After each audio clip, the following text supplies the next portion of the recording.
Hi, doctors. Welcome you to the another series of Menopause by Dr. Payal Bhagava. She's completed her postgraduate diploma in ART and reproductive medicine from Kiel, Germany, and fellowship in infertility from IMA Hyderabad. And she's a life member of IMA Menopause Society India and PCOS Society India. She's a member of managing committee of PCOS Society India, and she's a co-founder and director on board for XPS Analytics Private Limited. And she's also a consultant at Sri Krishna Diagnostic Center, and she's a consultant at Pranada Hospital, Hyderabad, and she's a co-founder for Divine Magic Foundation, a public health and awareness initiative working at grassroots level and digitally through its YouTube channel. So now let me welcome Dr. Payal Bhargava, madam, to take further this educational initiative. Yeah, thank you. For our second series in thyroid disorders. So today we'll be discussing about thyroid disorders in pregnancy. In the earlier video, we discussed all about congenital hypothyroidism. So today we'll be talking about thyroid disorders during pregnancy.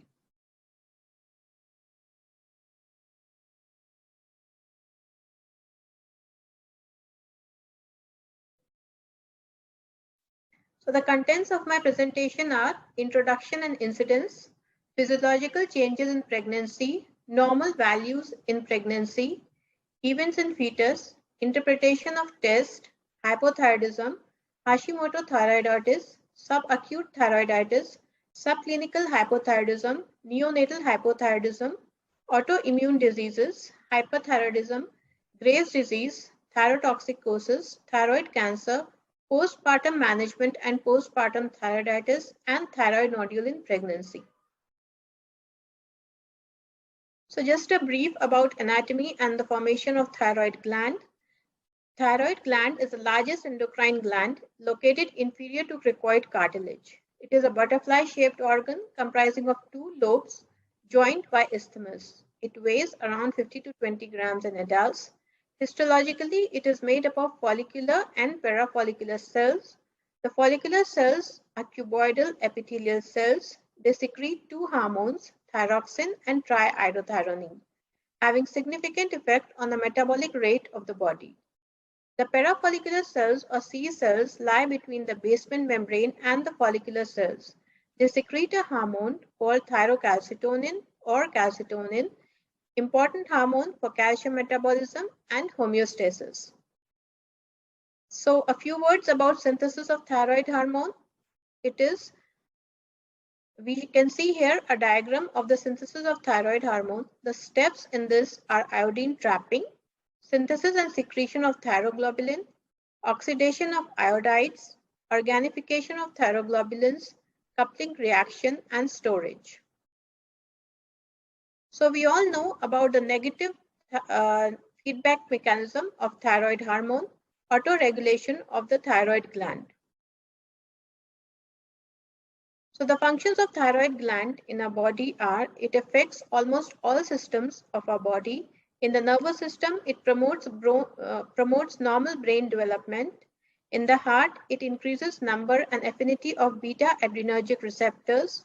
It enhances responses to circulating catecholamines. In the muscles, it increases protein breakdown. In the bone, it promotes normal growth and skeletal development. In the gut, it is associated with carbohydrate absorption. In the adipose tissue, it stimulates lipolysis and stimulates formation of LDL receptors. It stimulates oxygen consumption by metabolically active tissues.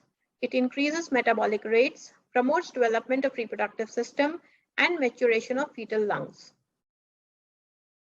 So a bit about the thyroid physiology in pregnancy and how it varies. Now the changes in pregnancy, physiological changes of pregnancy cause the thyroid gland to increase production of thyroid hormones by 40 to 100% to meet the maternal and fetal needs. The mean thyroid volume increases from 12 milliliter in the first trimester to around 15 milliliter at delivery, pregnancy-induced changes. TRH levels are not increased during normal pregnancy. Due to beta HCG, initially TSH level decrease in pregnancy, which gives false report of subclinical hypothyroidism. So this is a very important point to remember in the management of patients during pregnancy. The prevalence of hypothyroidism in pregnancy, an epidemiological study from 11 cities in 9 states of India showed that there in the first trimester it is around 15.10%, in the second trimester it is around 12.06%, and in the third trimester it is 14.36% when using the TSH cutoff of 4.5 milli-MI unit per liter. When we take the TSH cutoff of 2.5, the first trimester incidence of hypothyroidism is 44%, second trimester 32%, and in the third trimester it is 34%. So as we can see, it is a very common disease during pregnancy. So normal changes in pregnancy, the physiological changes is iodine clearance, renal and transplacental, placental deiodination of T4, there's increased TBG levels. In the first trimester, there's increased SCG. The third trimester, placenta enlarged, there's preparation for delivery, TSHR and antibody reduced, postpartum increase in thyroid antibody.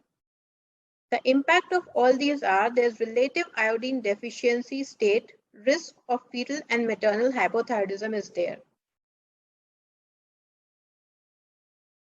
So pregnancy is a natural stress for thyroid gland. There's increased estrogen in pregnancy, which leads to 2 to 3-fold rise in the thyroid binding globulin, increased T4 and increased TT3. There's total T4 1.5 into normal pregnancy range.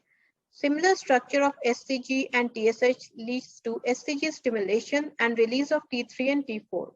There's transient decrease in TSH level as we have discussed in the 18 to 14 weeks of pregnancy. Increased peripheral metabolism of thyroid hormone leads to decreased free T3 and free T4 levels. Increased plasma volume and non-functioning fetal thyroid until 10 to 12 weeks of pregnancy leads to increased demand of T3 and T4 around 30 to 40% during pregnancy. So effects of SCG on thyroid hormone are the structural homology between HCG and TSH. SCG may act as a thyrotropic agonist by overlap of their natural functions. During normal pregnancy, the direct stimulatory effect of SCG on thyrocytes induces a small and transient increase in free thyroxine level near the end of the first trimester, peak circulating SCG, and in turn, a partial TSH suppression. So there is an inverse relationship between serum SCG and the TSH level concentrations, with a mirror image between the nadir of serum TSH and peak SCG levels at the end of the first trimester. So how do we screen for thyroid disorders in pregnancy? The universal screening was selective case-based screening for thyroid disorders in pregnancy has shown that the percentage of patients missed with hypothyroidism in pregnancy is when you take the TSH cutoff as more than 4 is 81.6%, whereas compared to the TSH level when we take the cutoff as more than 2.5 is around 46.4%. So meta-analysis has shown that case-based screening can miss up to 49% of pregnant women with thyroid dysfunction. Further support for advocacy of universal screening methods for thyroid disorders in pregnancy. So results of a survey answered by 140 members of the American Thyroid Association said that 74% advocated for universal screening, 18% against universal screening in pregnancy, and 8% were unsure about it.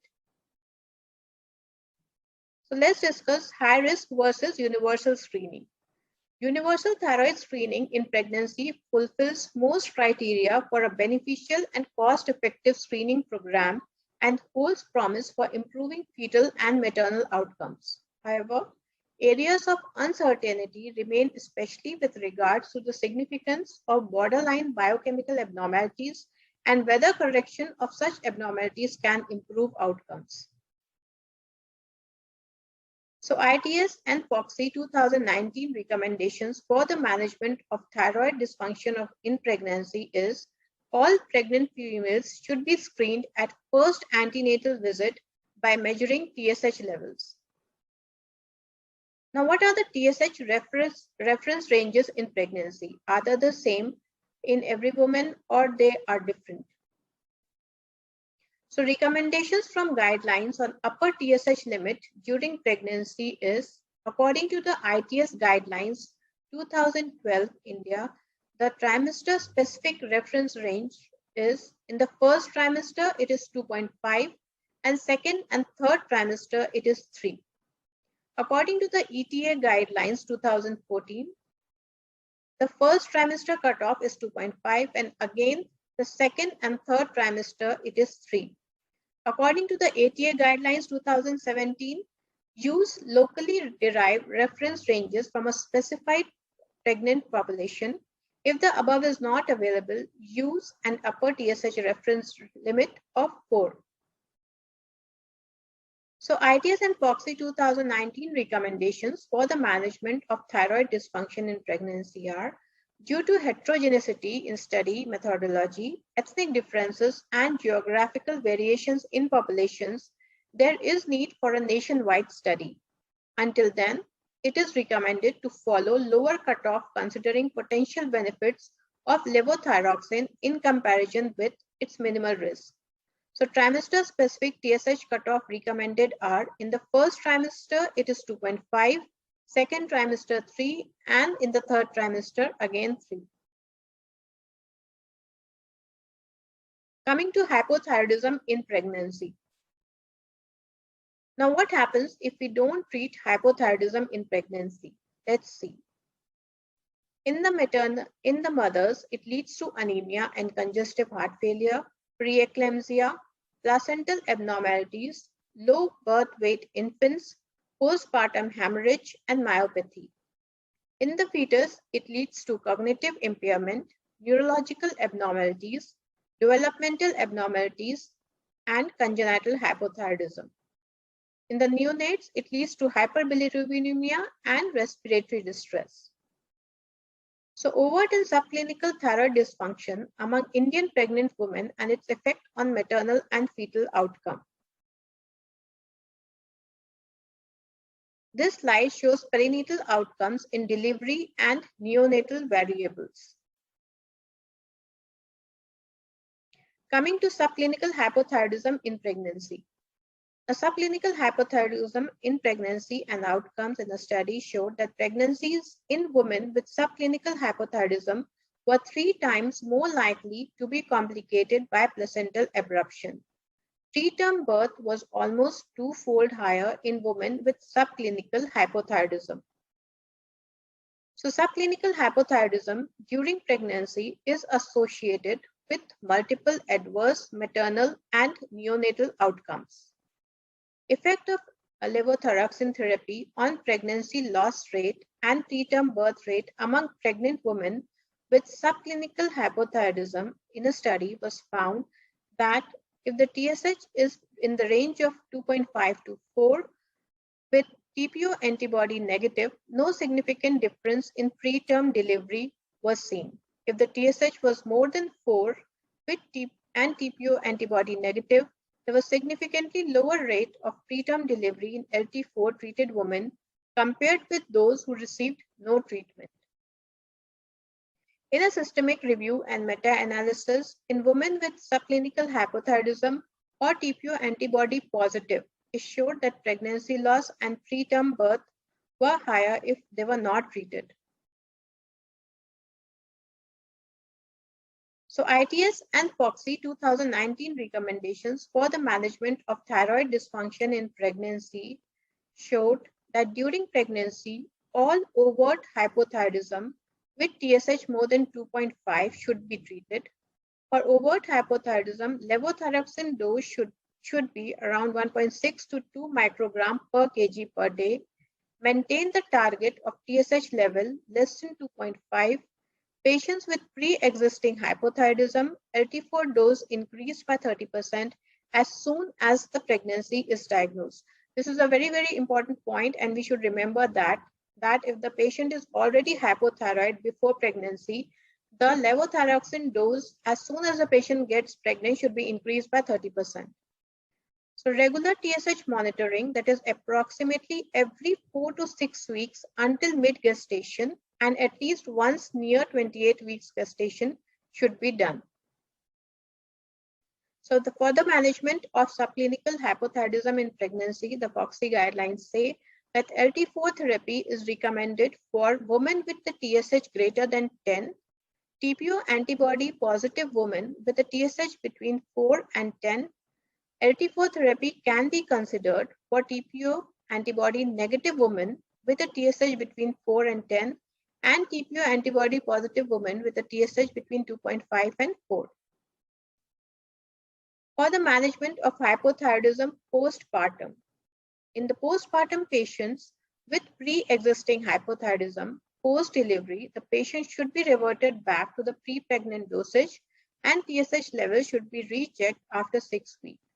Most of the patients, when they come to us after delivery, they don't get a TSH value done. And when they come for any further checkups, when we check it again, it is still high. So this is something which we should never forget, that the TSH has to be rechecked after 6 weeks of delivery. Patients with newly diagnosed hypothyroidism in pregnancy, in some women in whom LT4 is initiated during pregnancy may not require LT4 postpartum. Such women are candidates for discontinuing LT4, especially when the LT4 dose is less than 50 microgram daily. If levothyroxine is discontinued, serum TSH should be evaluated in 6 weeks. Women with thyroid autoimmunity need annual monitoring with TSH. So coming to thyroid autoimmunity. So effect of treatment with LT4 in thyroid autoimmunity and miscarriage and preterm delivery showed that if the patients were treated with levothyroxine, there was the patients became euthyroid and there was less incidence of miscarriage and preterm deliveries. Treatment with LT4 decreases the risk of preterm delivery in women who are positive for TPO antibody. So again, we have ITS and FOXI 2019 recommendations for euthyroid pregnant women with thyroid autoimmunity. It says, women with thyroid autoimmunity who are euthyroid in the early stages of pregnancy are at risk of developing hypothyroidism and should be monitored with TSH at least once and in every trimester at least up to second trimester. Levothyroxine therapy can be considered in euthyroid pregnant women with TPO antibody positive and history of pregnancy loss. Now coming to maternal hyperthyroidism. Pregnancy and overt subclinical hypothyroidism.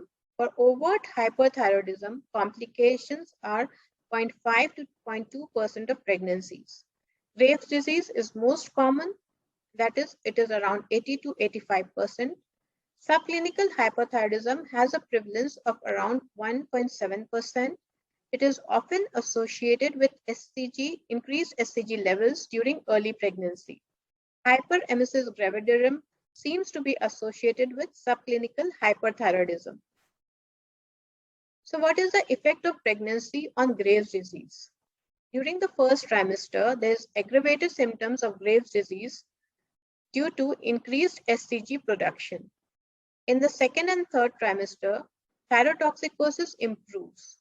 Reduction of TSH receptor stimulating antibody levels during pregnancy improves the symptoms of Graves' disease. Postpartum, there is increase due to a sudden rise in the level of TSH receptor stimulating antibodies. So this is something which should be remembered for the pregnancy in Graves' disease. So how do we manage these? Obstetrics and medical complications are directly related to control of maternal hyperthyroidism and the duration of euthyroid state throughout pregnancy. Poor control of thyrotoxicosis is associated with pregnancy loss, pregnancy-induced hypertension, prematurity, low birth weight, intrauterine growth restriction, stillbirth, thyroid storm, and maternal congestive heart failure. So carbimazole embryopathy, implications for the choice of antithyroid drugs in pregnancy, prevalence of various congenital anomalies in previous reported cases of carbimazole and methimazole embryopathy. Here is the data of the study, which shows that skin aplasia cutis occurs in around 29%, choanal atresia occurs in around 65%, then gastrointestinal symptoms are around 16%, cardiovascular symptoms around 10%, and others around 23%. So birth defects after early pregnancy, use of antithyroid drugs, a Danish nationwide study was done, which shows the prevalence of birth defects according to maternal ATD use in early pregnancy. So the conclusion was PTU and NMI or CBZ use in early pregnancy were associated with increased prevalence of birth defects. Use of ATD in early pregnancy should be limited. It may be optimal to shift MMI to CBZ to PTU before pregnancy starts. So again, we have ITS and FOXI 2019 recommendations for the management of maternal hyperthyroidism. It says that for overt hyperthyroidism diagnosed during pregnancy, thienamides are the treatment of choice.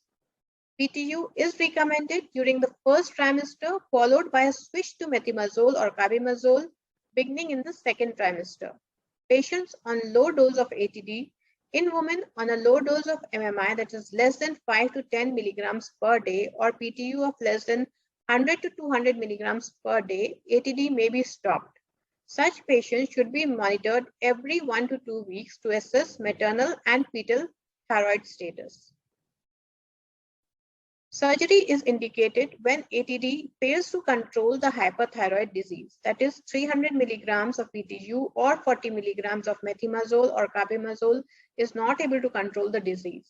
Second trimester is the safest time suggested for surgery in these patients. Use of 131 iodine is contraindicated. Contraception is recommended at least 3 months following iodine therapy. There are no data for or against recommending termination of pregnancy after inadvertent exposure. If mother is euthyroid but positive for TRAB, there is a possibility of fetal thyrotoxicosis where the fetal heart rate is found to be more than 160. If all other cases of fetal tachycardia are ruled out, start mother on methimazole or carbimazole to control fetal thyrotoxicosis and LT4 to maintain maternal euthyroidism. For subclinical hyperthyroidism, it does not warrant any treatment. So we have seen how to manage hypothyroidism, subclinical hypothyroidism, and hyperthyroidism. Now we'll talk about thyroid disorders and infertility. Now, hypothyroidism and infertility resulting from interplay between HPT and the HPO axis. Hypothalamo-pituitary changes in hypothyroidism impair LH response to GnRH stimuli. High TRH lead to hyperprolactinemia, increased ovarian volume, and increased stromal deposits. Increased TSH and pseudo-feedback inhibition of FSH and LH and decreased SHBG pool leads to decreased androgen clearance, and all of these together will lead to ovulatory disturbance. So here's a chart showing hormonal changes in thyroid disorders, both in thyrotoxicosis and hypothyroidism. So it leads to various dysfunctions in the hormonal levels of LH, FSH, and estrogen for conception to occur. So menstrual disturbances in thyroid disorders, the prevalence is around 58 to 60%. For subclinical hypothyroidism and infertility, levothyroxine treatment and pregnancy outcomes in women with subclinical hypothyroidism undergoing assisted reproduction technologies, systemic review and meta-analysis of RCTs. LT4 treatment resulted in a significantly higher delivery rate.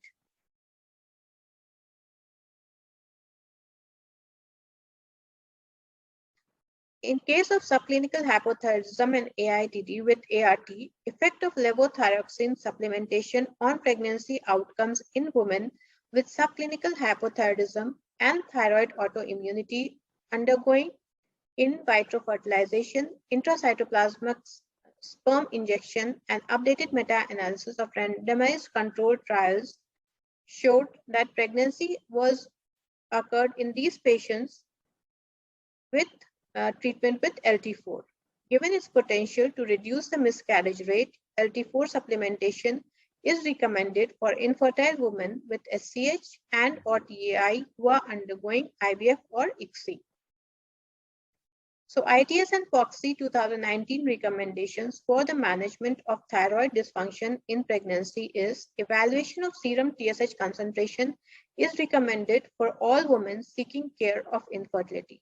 Now here I would like to add one thing that few of my patients of infertility, when the TSH level was checked and I just corrected it by starting a small dose of levothyroxine, the patient conceived without any other treatment or any other further investigations. So this is a very important point that if you just correct a little bit of thyroid disorder, the woman conceives on its own. LT4 treatment is recommended for infertile women with overt hypothyroidism. LT4 may be considered in subclinical hypothyroidism, women who are attempting natural conception given its potential benefits in comparison to its minimal risk. So for subclinical hypothyroidism, women undergoing IVF or ICSI should be treated with levothyroxine. The goal of treatment is to achieve a TSH concentration of less than 2.5. This is the most important point in this slide. LT4 may be considered in euthyroid autoantibody positive women who are undergoing assisted reproductive treatment given its potential benefits in comparison to its minimal risk. So now coming to thyroid nodules in pregnancy. Pregnancy is associated with growth of pre-existing thyroid nodules as the growth of new nodules. Most palpated nodules of the thyroid are benign or hyperplastic or colloid nodules. However, between 5 to 20% are true neoplasms, benign adenomas or carcinomas. The approach to diagnosis in a pregnant woman with a palpable thyroid nodule is similar to that in the non-pregnant woman and includes a serum TSH and an ultrasound assessment of the neck and the thyroid gland. So in case of a solitary thyroid nodule and a normal TSH, ultrasound, solid or semi-cystic, ultrasound has to be done to see what is the whether the thyroid nodule is solid or semi-cystic. FNAB of palpable nodule should be done. If it is benign, observe and reaspirate if it enlarges. For frankly malignant or suspicious for papillary cancer, first or second trimester, operate during the second trimester. If it comes positive in the third trimester, operate postpartum. If there is suspicion for follicular neoplasm, then again operate postpartum.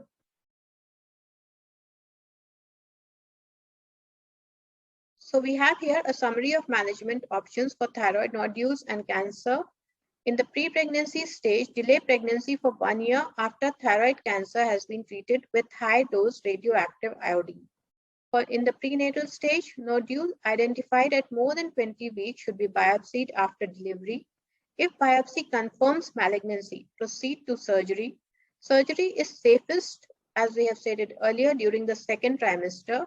If biopsy shows intermediate pathology, delay surgery until after delivery. If you find a nodule during labor and delivery, watch for anesthetic complications in those with large goiter or retrosternal extension. In the postnatal stage, radioactive iodine may be used, but not while breastfeeding. So the ITS and POXI guidelines 2019's recommendation for thyroid nodules in pregnancy is A pregnant woman with a palpable thyroid nodule should be evaluated by measuring serum TSH and an ultrasound assessment of the neck and thyroid gland and FNAC. If nodule is malignant or shows a rapid growth, consider surgery in the second trimester. If the nodule is benign, no further evaluation is needed.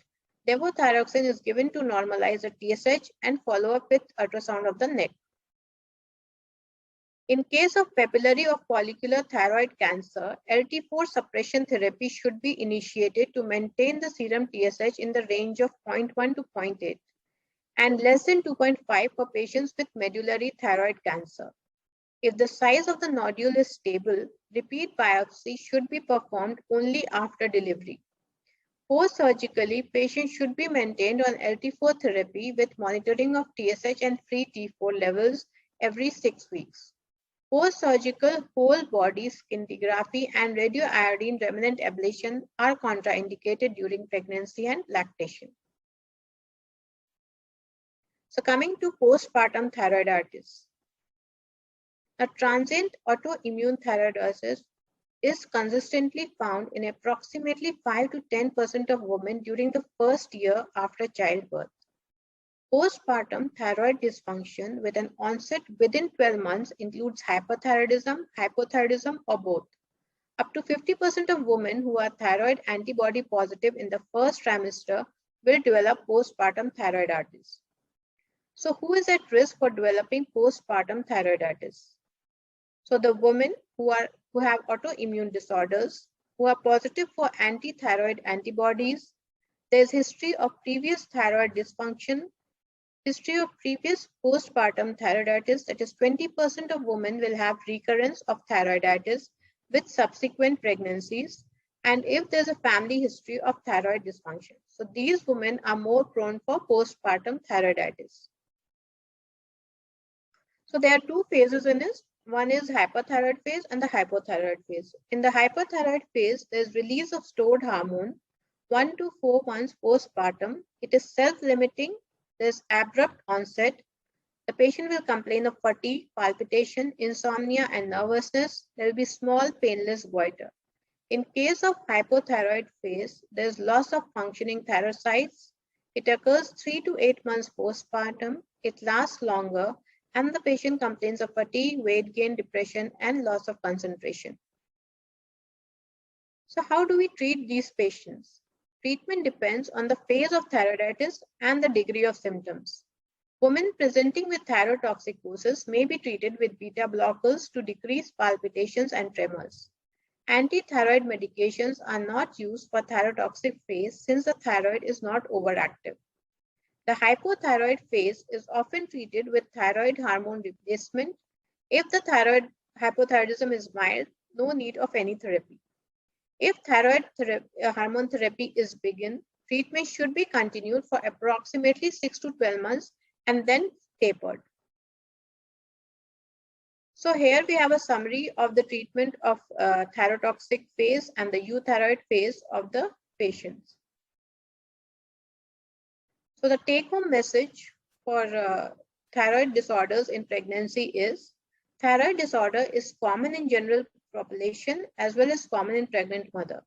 By treating and preventing thyroid condition, we can preserve maternal as well as fetal life. Treatment is easy. Only things required is early diagnosis and proper management. So if we take care of these patients, we'll be able to give our mothers a healthy, happy baby. So what is the most important point to remember in this is the thyroid values in the first trimester, that is 2.5. In the second trimester, it should be 3. And again, in third trimester, it should be 3. And if the values are higher, we need to treat the patients. Thank you so much for your patient hearing.